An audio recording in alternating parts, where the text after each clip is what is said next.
Vodka and lemonade, please. Jackie Blair ordering a drink from a bar near her home in Greenock. And this is her demanding to be served 45 years ago as a young trade union delegate at the Grill Bar in Aberdeen.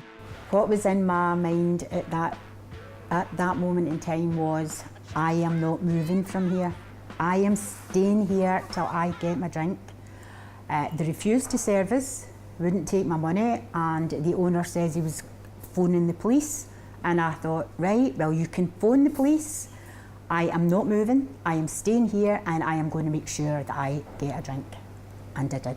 Across the road from the men-only bar, the Scottish Trades Union Congress had been holding its annual conference in the city's music hall.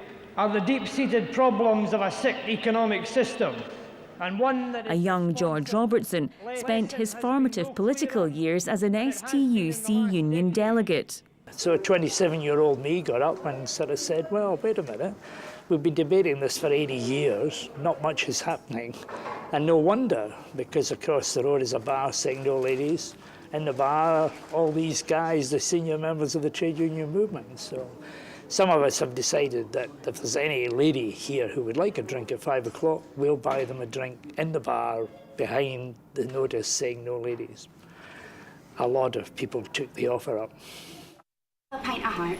Kathy? Oh, a rum and coke, Jackie. I'm sorry. We don't serve ladies. Now the tale of the bar protest is being made for the silver screen.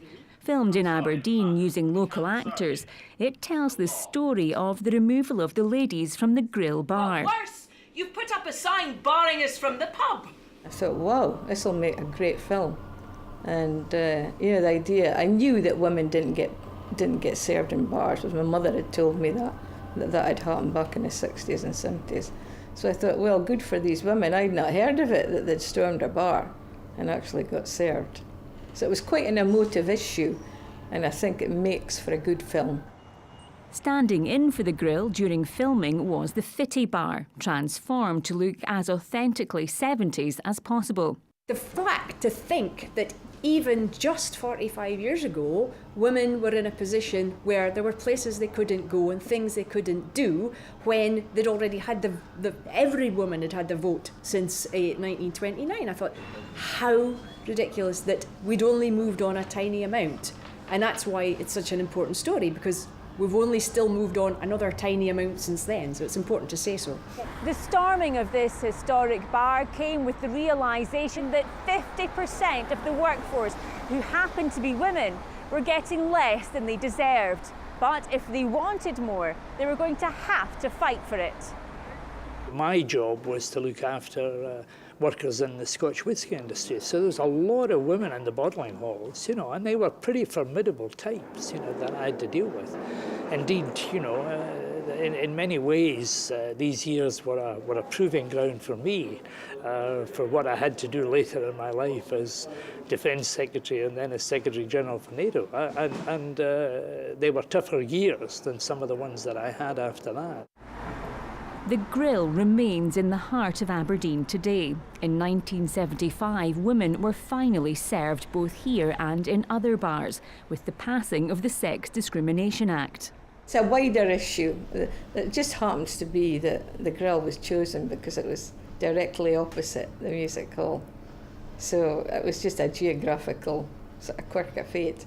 But what the film's showing is about gender equality and women's rights in society. Hello. Is that so you finished my drink? Go on, kiss and go your hat. A grant from Aberdeen City Council helped the film to get started. A crowdfunding campaign has been launched to pay for its final edit before a premiere in November. Jackie is now looking forward to her first trip back to the bar which got her picture on the front pages all those years ago. My oldest daughter went on holiday 3 years ago with some of her friends and went into the Grill Bar. She knew this because I had told her like when she was growing up all about this, and she phoned me and she said, "You'll never guess, your picture is on the wall in this pub in Aberdeen." And I was amazed. I thought it was great, and as I'm saying, because I don't live in Aberdeen, I didn't realise the impact it had on the local community, and I thought it was wonderful. And I've spoken to Fiona, the historian who's producing the film, and I've spoken to the girl who plays me in the film as well on social media, and she's a lovely girl, and I am looking forward to seeing it.